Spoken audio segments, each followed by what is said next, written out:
Good morning, good afternoon, or good evening to the M&E for Peace community. Welcome to this week's edition of the M&E Thursday Talks. The M&E Thursday Talks on the M&E for Peace are made possible with the support of the Carnegie Corporation of New York through the Peacebuilding Evaluation Consortium. My name is Anaïs Capu, and I'm the Design and Learning Specialist at Search for Common Ground, based in Washington, D.C., and today I'm filling in for Jack Farrell. Today, we're delighted to welcome our guests, Karol, Balfe, and Gráinne Kilcullen of Christian Aid Ireland. They will be leading a discussion on learning to make a difference, applying adaptive program management in governance, human rights, gender equality, and peace building. Just a note before we start, if you have a question during the webinar, you can write it on the question function on your GoToWebinar dashboard, and we'll address it when we reach the Q&A session. I will now hand it over to our guests, Gráinne and Karol. You're very welcome to the Thursday Talk. Great, thank you very much. And thank you for inviting us to participate in this seminar. We're really delighted to be involved. My name is Karol Balfe, and I'm the head of From Violence to Peace with Christian Aid Ireland. And Gráinne, would you like to introduce yourself? Yeah, and I'm Gráinne Kilcullen, the Programme Advisor on Governance and Human Rights with Christian Aid Ireland. Great. So what we're going to do this afternoon or this morning, depending on where you are, we're going to take you through how we've applied an adaptive programming approach to a particular program that is funded by the Irish government. And maybe just to start, because not everybody might be familiar with who Christian Aid is, we're an international development agency working in both development and humanitarian settings. And we're a faith-based organisation, but very much working with all faiths and none. And at the heart of our analysis to poverty is a belief that it is about unjust power dynamics and that poverty is man-made, and that it is our role to stand in solidarity with those that are seeking to challenge the systems and structures that favour the rich over the poor. We're a global organisation predominantly based in the UK and Ireland, but global in the sense that we have offices in the US, Inspiration Action, and an office in Spain as well. And then we work in about 37 countries in Africa, Latin America, and Asia and the Middle East. And for Christian Aid Ireland, we're a smaller part of the family, and our particular focus is on gender justice, governance, human rights, humanitarian response. And we actually play a unique role in the global family in that we're globally leading on our peacebuilding work for the entire organisation. We work entirely through local partners in all of our work. And over the last few years, we've really strengthened our engagement for what it means for a multi-mandate organisation like Christian Aid to work on conflict and to work on peace explicitly. So before we kind of get into the nuts and bolts of what the programme is about and the approach that we have taken, we just wanted to share with you a reflection from one country and zoom in before we zoom out in terms of adaptive programming. So if you can place yourself, if you would, in Guatemala in 2017, when we supported our partners to do a process of reflection that is part of our adaptive programming approach, which Gráinne will explain more later. And we had this process with 4 of our partners in Guatemala to really reflect on the context and to look at how they needed to adapt and change. And at this time, in August 2017, the Attorney General and the UN Commission had called for the immunity of the president to be removed so that he could be investigated for multiple counts of corruption and misuse of funds. Within that same period, 30 Congress members were under investigation. And by the end of October, when we were doing this process of reflection, 12 government ministers had resigned. The government then proposed legislation that would protect politicians over the public interest. And 3 days later, public protest led to this being shelved. So what that means for our partners when we're doing this process of reflection is that their reality is that they're operating in an environment of effective political chaos, and one where the legitimacy of the political system is being undermined at a daily basis. Institutional paralysis in terms of driving many of the reforms they were looking for in terms of violence reduction, tax justice, gender-based violence, basically institutional paralysis deepened because civil servants were afraid to do anything for fear of being called corrupt in that political division. And that political division spread to some municipalities in the country, but not all, meaning that we could deliver change in some areas, but in other areas it was almost impossible for partners to effect change. And this context, while chaotic, it did offer opportunities, and there was a greater focus on accountability. And there was evidence that protest could really stop bad things happening, essentially. But on the other hand, the crisis completely dominated political oxygen and energy, and the fast pace of frequent resignations meant that it was only really possible for them to look at piecemeal change rather than more transformational change. One partner, for example, working on violence against young people, found it virtually impossible to engage with the Congress at a national level on that particular issue. So why are we telling you this story of what happened in Guatemala when we were doing this reflection in 2017? Really because it illustrates why adaptive programming is so important for our work. Guatemala is just one of the contexts where we work, where change is highly unpredictable, it's complex, and it happens rapidly. And the particular issues that this program are addressing are governance, human rights, gender equality, and peace building. These issues are inherently political, social, and cultural rather than merely technical. And reality and experience basically tells us that there is no certainty about what will work. And any sense of a kind of predetermined cookie cutter solution just does not deliver change. And you can spend a lot of time and effort planning it, but unpredictable events happen that completely change the course of your work. And particularly for peace building, there is obviously the need to deal with conflict dynamics that are never static and never take a linear approach. So all of this kind of realization and experience, and grounded on the work of our partners, made us in Christian Aid Ireland in 2016 to really deliberately shift gear. And we did this kind of based on learnings and reflections from a programme of work that predated this one from 2012 to 2016, again funded by the Irish government, Irish Aid, and we were working with many of the same partners and the exact same countries. And we had a process of kind of obviously evaluations and learning throughout the programme, and some things were becoming increasingly clear as we were looking at learning and reflection. Within our donor arrangement with Irish Aid, we were required to use a log frame and results-based management. And two of the key learnings that came out for us over this time, and two kind of key experiences that really made us stop and think and decide to change course. The first was that we realized, and you just have to think back to the Guatemala example, that our local partners were adapting anyway because they had to, because the reality of if you're in Israel, Palestine and Gaza is bombed, everything changes. Or if you're in Sierra Leone and there's Ebola, everything changes. So the partners can't survive unless they are adapting and changing. And with the best will in the world, a log frame with its emphasis on a linear approach and targets does not capture the nuance of how partners are responding and adapting. So in effect, even though we had evaluations and learning, we were losing the opportunity for a systematic way to really capture and support partners to do that adaptation.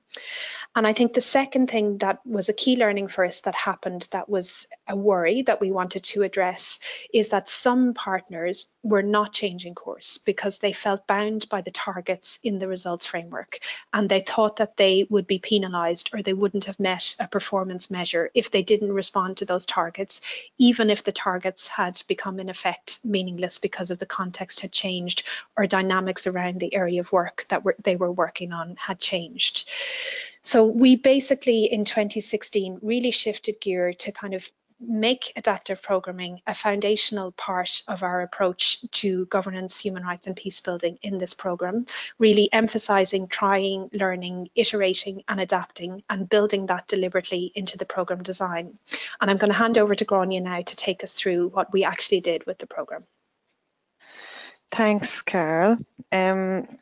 Yeah, so just to give you an idea of the scope of this program, we're basically working in 7 countries, and they include Angola, Colombia, El Salvador, Guatemala, Israel, the occupied Palestinian territory, Sierra Leone, and Zimbabwe. And I suppose when we talk about the thematic areas of governance, human rights, gender equality, and peace building, we're really we're talking about the work that many of our partners are focusing on, and that varies a lot from um, access to land, housing and basic services, or looking to support the benefit from progressive taxes and fiscal policies, or reducing gender-based violence, communal violence, political violence, depending on the context, or else supporting very local level peace building, or else engaging where possible at a national or official level peace building processes.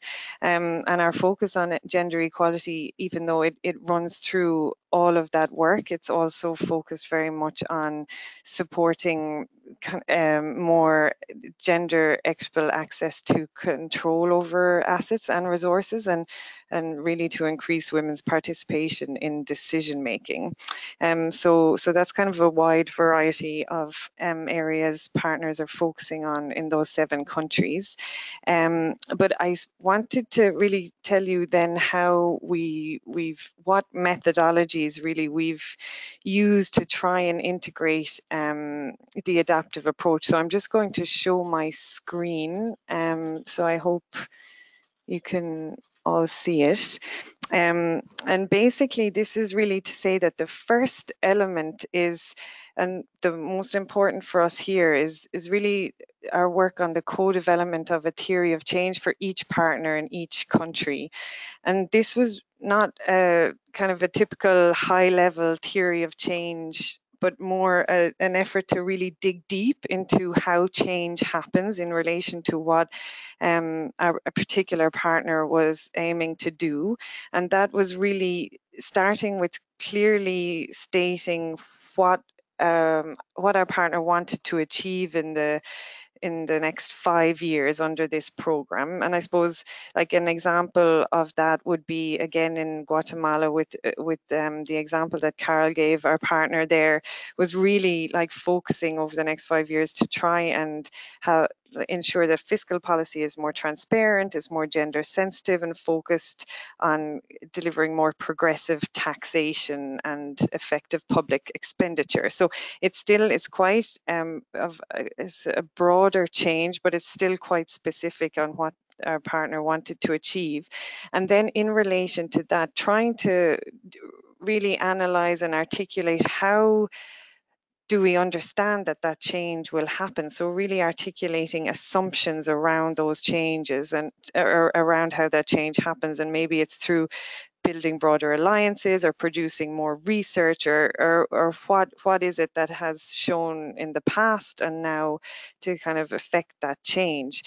And then in relation to those assumptions, then trying to see what are the best strategies that our partner could design and employ to see if those assumptions are still true. So that theory of change for each partner is the main guiding tool for implementation. And so the next I suppose bubble you'll see is really, that's the area of implementation. And the star there down onto the left is the annual strategy testing. And that's the second key methodology that Karol referred to earlier when she was talking about the reflection session. But we've taken this practice really from the Asia Foundation, who produced a paper a couple of years ago. And it's really the idea to support analysis and reflection on what significant changes have happened, positive or negative, both in the context or as well as within the programme. And Christian Aid Ireland is supporting strategy testing in each country with each partner for a full day on an annual basis. And this really helps to for Christian Aid Ireland and Christian Aid in the particular country and our partner to really sit down and collectively review and analyze what has happened over the past year and to see whether the theory of change is accurately reflecting the reality, and if it's not, how should we change that? And that either depends on whether the context has changed, like what happened in Guatemala with ministers resigning or losing their jobs, and more corruption charges being raised. Like, has this caused a change to the assumptions that we're assuming drive change? And if they have, how do we change those assumptions? So it's really to kind of collectively review the reality to make sure that our own guiding tool for the program is reflecting that in a realistic way. And this strategy testing sessions has really provided so far great thinking space to constantly check in with the context and constantly check in on whether strategies are actually working, and give us that space to change if not. And then the third key methodology really, and this is in the blue circle, and this again helps our implementation, is really our employment of outcome harvesting. And this is our key M&E tool. And it's basically to support partners to regularly document and evidence what is changing, and then help us then to look back and see whether strategies have actually contributed to these changes, and if not, maybe why not. And that helps again both to document on an ongoing basis the changes that have happened, but also to feed into the annual strategy testing to support our analysis with that collection of evidence. Also, I suppose the outcome harvesting process does very much support us with reporting as well. So it's kind of twofold. And then I suppose the last circle there is around learning and accountability. So that is really trying to both document learning through the annual strategy testing, as well as being accountable on a yearly basis and at the end of the program to Irish Aid through our reporting.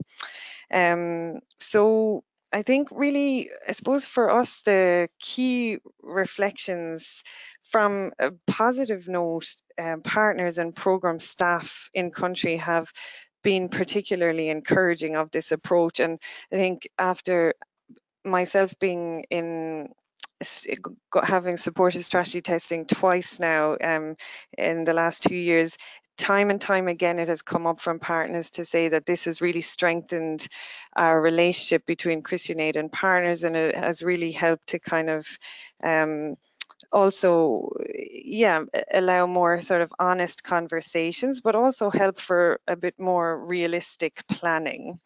And I think also, unsurprisingly, partners have very much welcomed the focus on the theory of change and to not have the burden of filling in the results framework anymore, which is I think a huge relief for them.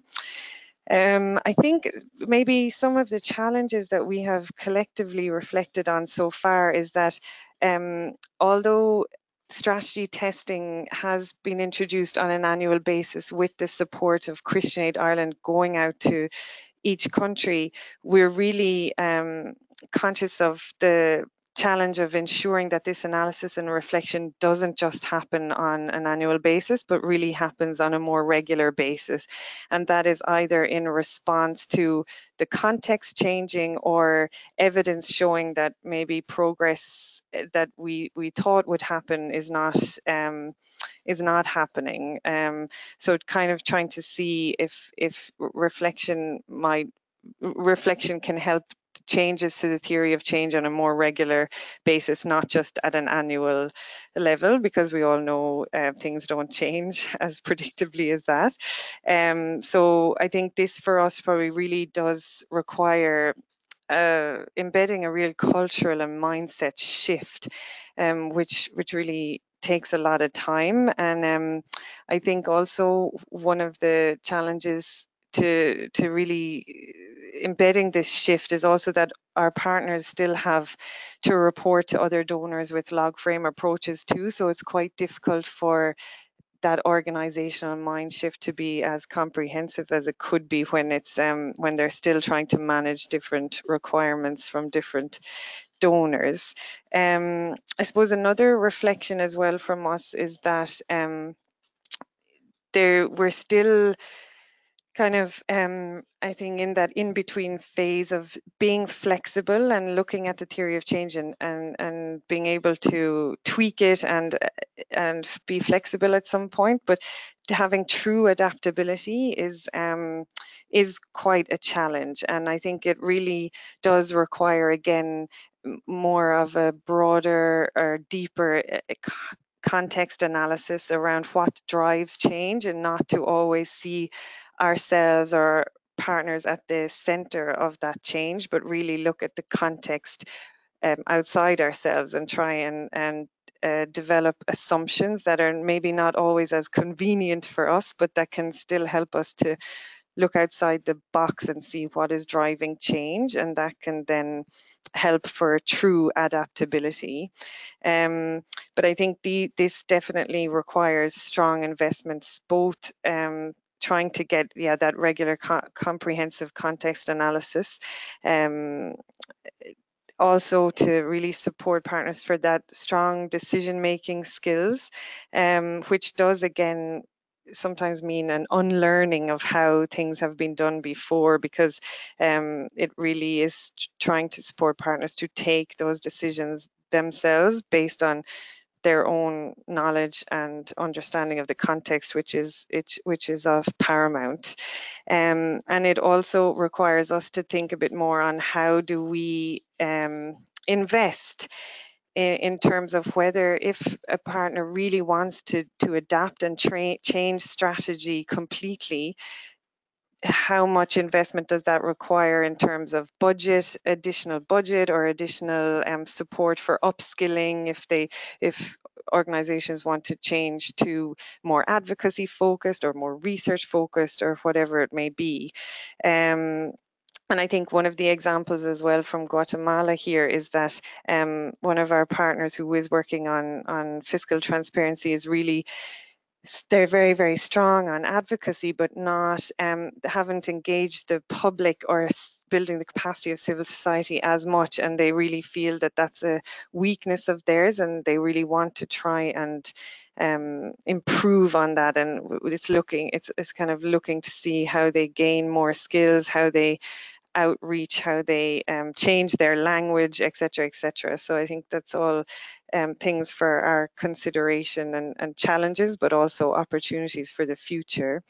I think recently what has also come up is that partners would feel that their theory of change may change or be revised based on our analysis, but actually the finance department of their organization are not as flexible. So it's very difficult for them to be able to explain to the finance team that, oh, well, we didn't do those 10 activities in that budget line because we actually felt that they weren't working. So we moved the funding to a different activity. And I think that they're finding it a little bit difficult to explain that on a wider organizational level to other departments that may not have been involved in the design of the adaptive approach. And I suppose lastly, the challenge again is, I suppose for Christian Aid Ireland, is the reporting to Irish Aid and the use of the results framework, and that is still quite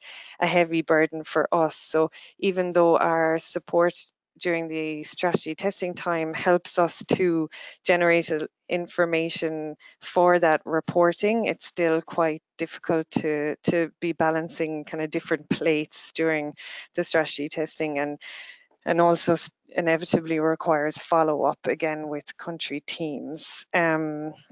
So yeah, that's kind of pretty much it from our reflections. I suppose the next steps for us really is that we're building on the recent learning paper that we co-produced with ODI, who they helped to set out the initial learnings and lessons.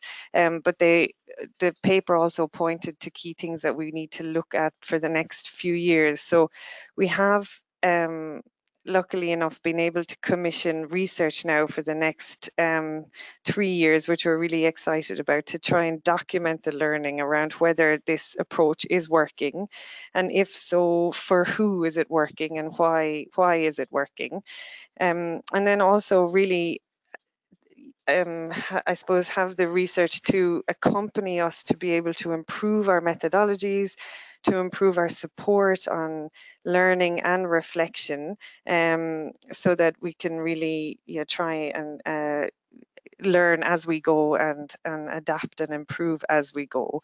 And I think also we hope that this research can also help us to be a bit more innovative on how to include community voices and stakeholder voices in this program to really inform the theory of change, especially around assumptions on how they feel change is happening, and whether and their observations of change also. So we're excited for those opportunities in the next few years to help us on this journey and to improve. So yeah, that's it from me and Karol, really.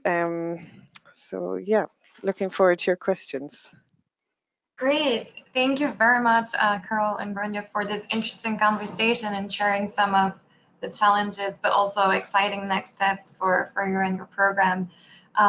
We'll now open up today's presentation for your questions. A couple of notes about our format for those of you who are unfamiliar with the Thursday Talks. You can submit a question in 2 ways. The first is through the question function of the dashboard. And the second one is to click on the hand icon to raise your hand, which will allow me to unmute your microphone so you can ask your question live. When you do submit your question, we ask that you submit your name and affiliation. And just a note, these talks are recorded and posted on M&E for Peace, so that those who are not able to join us at this time can go back and listen to the presentation and discussion. So we have already received a lot of questions. The first one is from Samuel Kiki, and he's wondering how to guide or monitor adaptive approach so as to avoid to go off track or get distracted by side events from addressing effectively the root causes and make sure that we're reaching the goal set. In fact, what you're describing is a very flexible approach, and Samuel said we need to be very careful not to be distracted.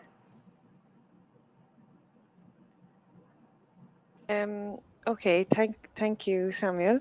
I think basically the key thing for us to not be distracted is really having that overall outcome or change we want to see fixed. So when I mentioned earlier the example around our partner in Guatemala, who really has that overarching aim of having a fiscal policy in Guatemala that is more gender sensitive and is really focused on fiscal transparency with progressive taxation effectiveness for public expenditure. That is the key change that our partner wants to see. So anything, although the assumptions of how the change will happen and the strategies and how to get there will change, having sight of that overall change will not change, and that is to help us have a clear focus and not be distracted by other things that happen. I hope that's answered. Thank you. We have now a question from Mansour Ali, actually a series of questions. The first one is, could you say something on how all this link back to the donors and other power structures, such as national governance? Mansour is also asking how annual strategy testing changed the nature of the programs, and especially around internalization of the learning. And then his 2 last questions are more regarding to the staff. So how staff and their job descriptions change because of adaptation or change, and how flexible are HR or finance about this approach? Karol, I don't know if you want to answer about the link back Yeah, to the government. Yeah. sure. Yeah, so in terms of kind of the link to the donor, we're lucky in that Irish Aid are very supportive of this and are funding it and are excited to kind of take the journey with us. But I do think, you know, it wasn't without some initial concerns. And I think Irish Aid themselves would say their model of working is results-based management. So there is that tension that definitely exists between what we're trying to do here, which is really embed an adaptive approach, and the fact that the donor is very much kind of in all its main work really kind of wedded to this approach. But they are definitely, you know, really supportive of it and want to work with us on it. And I think that's why evidencing and capturing the learning of what we're doing is so important.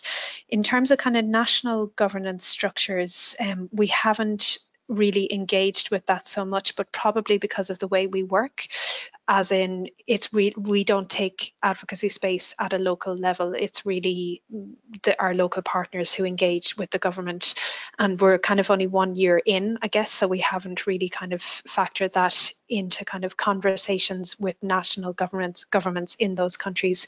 And in fact, in some of the contexts where we work, it wouldn't be possible to have those conversations. And I think in terms of kind of how strategy testing has changed the nature of the program, it is a shift from us, and we're trying to kind of really embed this adaptive approach, and we're trying to kind of market as something different. So it's definitely a learning process for us. And I think some of the things that Gráinne described in terms of the challenges, we're on the road, but we're not quite there yet in terms of really bedding in changes in mindsets. And it is an important question, I think, linked to that in terms of how it reflects in job descriptions. And because of the nature of the program, staff would have to be kind of politically savvy anyway because of the type of programming that we have. But we are really now kind of looking at, you know, what other mechanisms can we put in place to really bed this down. And I think it does take time with institutions like internally like HR and finance. So again, I would say that's a work in progress for us.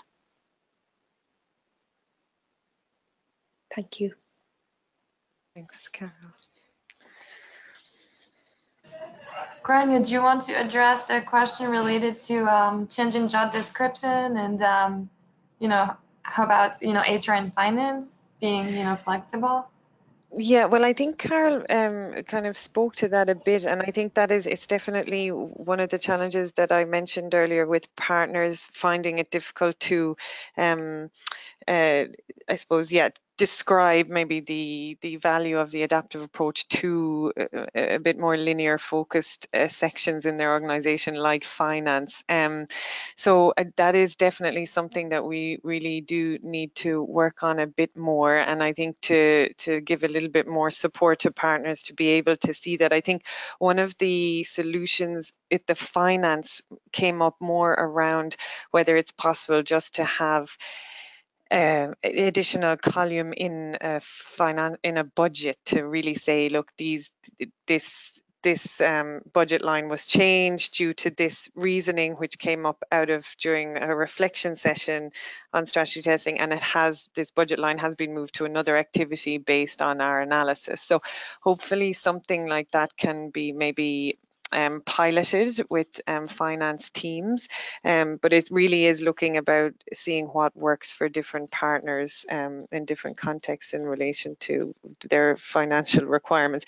With human resources, yeah, that again, that is something that probably maybe needs to be more explicit, but as Karol said, it is a implicit kind of requirement to be very politically aware and thinking politically for this type of work. Great, thank you both.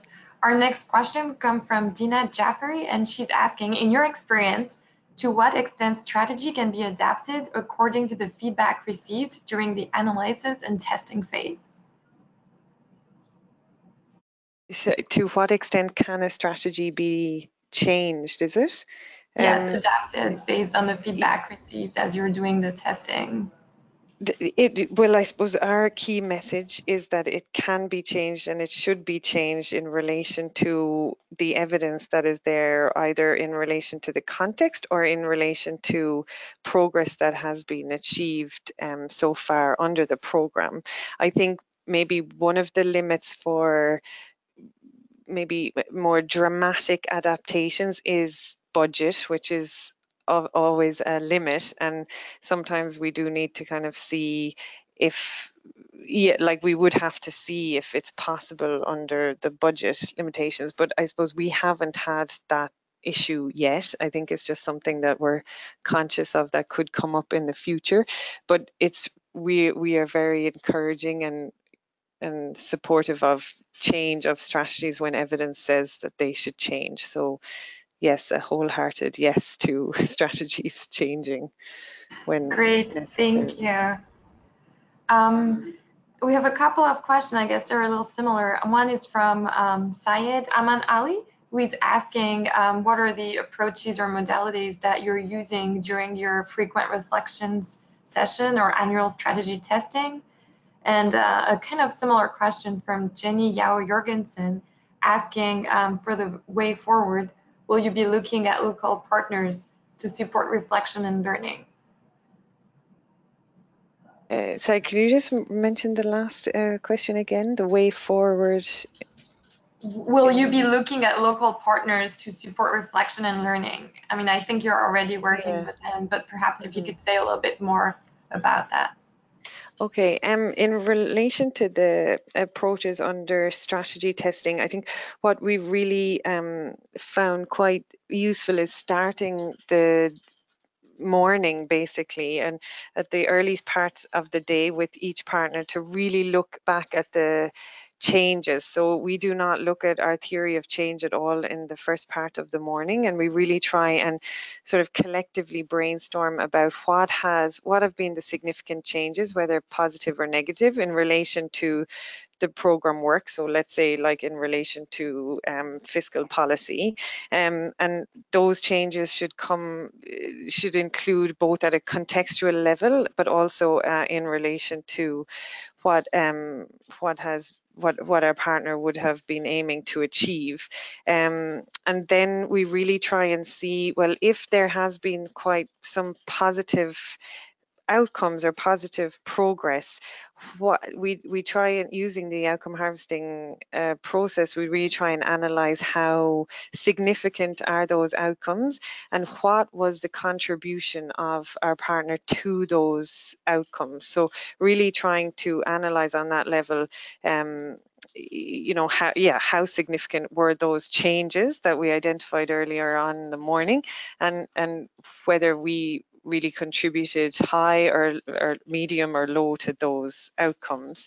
And then after all that collective analysis, which is brings in both again the context and the program, we'll go back then to look at the theory of change at the end of the day to really see, well, after all of this analysis and after what we've said has been the positive or negative changes, is this accurately reflected in the theory of change? And if it isn't, then we have to change the theory of change so that it is more realistic. So it's that kind of process of really actually using stories and storytelling to and supported by the evidence of outcome harvesting to really then afterwards look at the theory of change.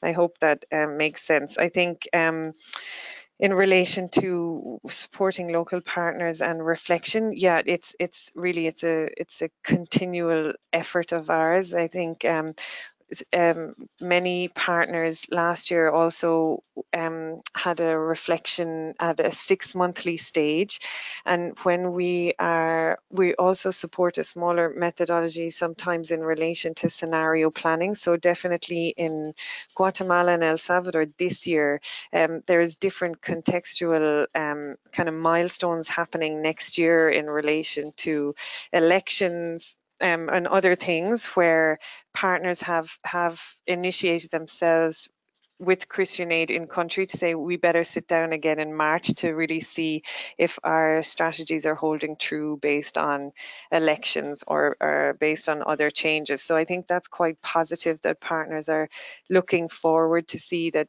they're expecting contextual changes and will need to reflect again on the theory of change. But we're constantly trying to support that reflection both from Christian Aid Ireland's perspective as well as from Christian Aid in country. Great, thank you so much. Our next question comes from Andy Pask, who is asking if you're aware of institutional donors who have embraced adaptive program management or adaptive programming and don't require log frames or results framework. Yeah, do you want to? Yeah, I can take that. I mean, I think certain donors have really gone down this road and looked at it. I know that DFID have, for example, in different components of their program, but I don't think they have moved away from looking at results as a key marker within adaptive programming. And certainly SIDA in Sweden have looked a lot at adaptive programming, but again, I'm not 100% sure if they've totally made that shift. And one of the reflections from us, I think, is that many donors operate using similar practices, certainly in Europe, and we would love to see more donors kind of really spearheading this and taking it on. But there is still, I think, a kind of a bit of a reluctance and a fear about really embracing a new approach completely. And I think in contrast, probably trusts and foundations are quite significantly ahead in this regard, but I'm sure maybe other people in the audience also have different experiences of donors. Great, thank you, Karol. We have a couple of questions around reporting. So Hesta Gronewald is asking if she has understood correctly that you still need to use a result-based reporting mechanism to report to Irish Aid, but then wondering if your partners then don't need to report in this format. And we also have a question from Emma Dunn, who is wondering how your organization is managing the adaptive approaches with partners while still operating within the more regulated frameworks of donors and inflexibility of budget lines. Thank you.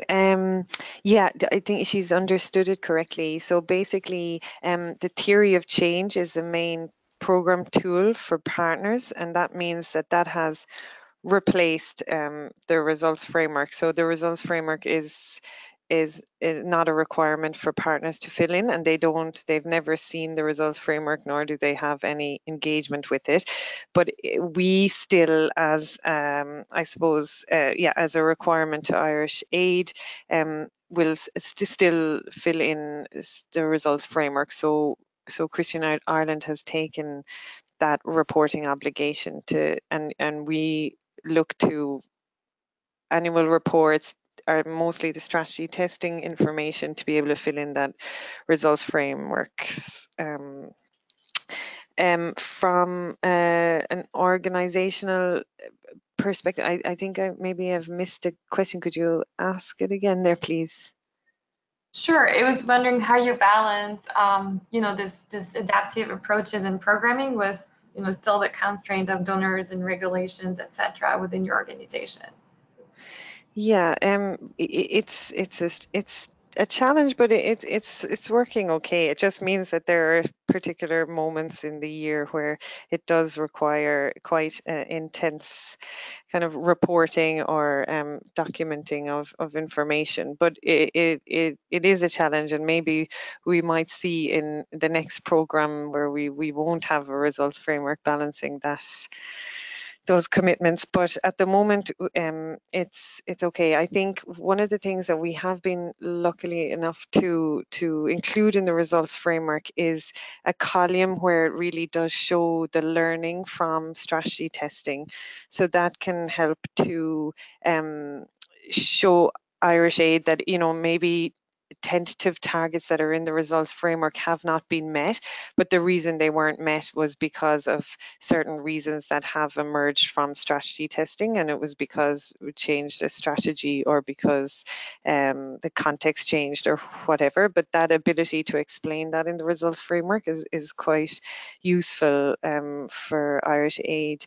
And I think in terms of budget, that hasn't become a problem for us at this time. So I don't know, Karol, if you have anything to add. Yeah, no, I don't think, I mean, it is something we would prefer if we didn't have to complete the results-based framework. We do want to be accountable. We want to evidence the change that's happening, but we believe it would be, there's more reflective discussions happening from the strategy testing and putting out that learning, but we just have to manage this compromise at the moment. Great, thank you very much both. I know there's still a lot of questions, but I'm afraid we have to end the discussion. Thank you everyone for joining this edition of the M&E Thursday Talks. The recording will be posted online on the M&E Thursday Talk discussion page later today, and so you'll be able to return to it and share it with your colleagues. And we also encourage you to continue the discussion online in the comments function. And for those who still have questions, you can definitely post them there.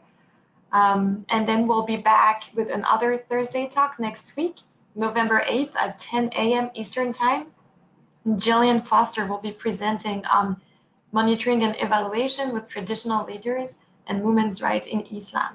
So we hope to see you all online then, and have a great rest of your week. Thank you. Thank you. Thank you.